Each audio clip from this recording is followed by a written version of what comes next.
mulailah hilangkan memandang diri, pandanglah bahwa semua itu miliknya dan kita hanya dapat titipan dari dia.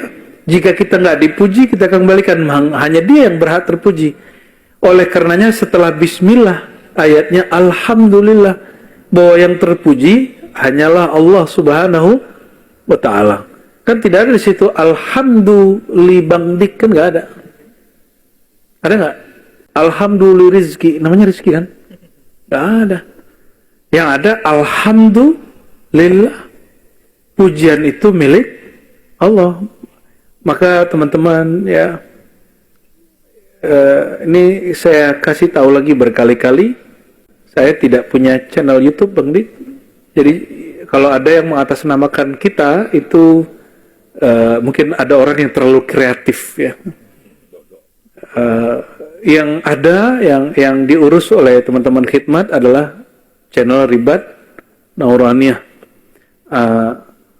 Dan itu kita tidak merasa kita sedang membagi suatu hal yang spesial juga. Makanya siapapun boleh mendownloadnya, kecuali ada satu produk dua yang Bang Dok punya tuh ya, itu punya dia tuh ya, nggak apa-apa ya.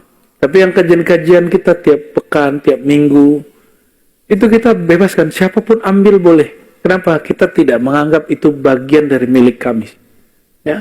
Bu Buya kalau dipotong kajiannya nggak masalah kan, aman-aman aja kan ya. Karena ilmu ini bukan punya kita, tapi milik Allah Subhanahu wa ta'ala. Kalau kita nggak dipuji karena punya satu jasa, misalnya gini, itu yang bikin gua, tapi gua nggak dapat apa-apa gitu. Nah, hari ini kan lagi rame masalah hak cipta. Gaya bener kalian tuh ya. Emang kalian yang ciptain lagu itu ya? Saya juga gregetan juga lihat itu tuh ya.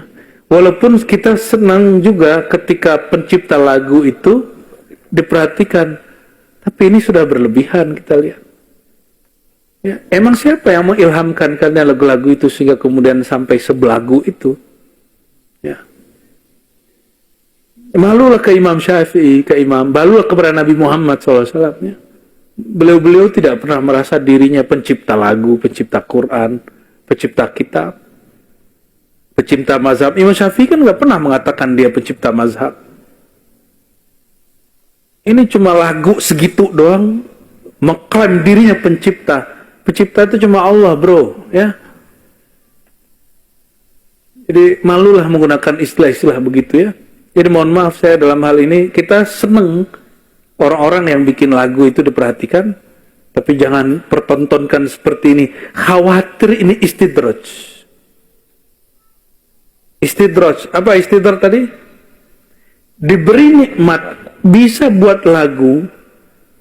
Apa ciri-ciri orang istidraj? Dia tidak bertambah tawaduk ketika diberikan satu kecerdasan.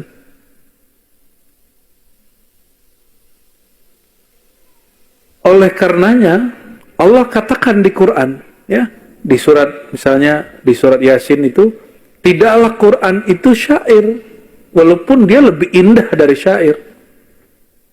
Ya. Dan disebutkan di ayat lain bahwa itu bukan kalam Nabi Muhammad SAW. Ya. Bahkan kalau seandainya dia sendiri yang berbicara, wa ma yantiqu anil hawa, dia tidak berbicara dari egonya, dia berbicara dari sang maha ego Allah Subhanahu wa ta'ala. Apa artinya teman-teman?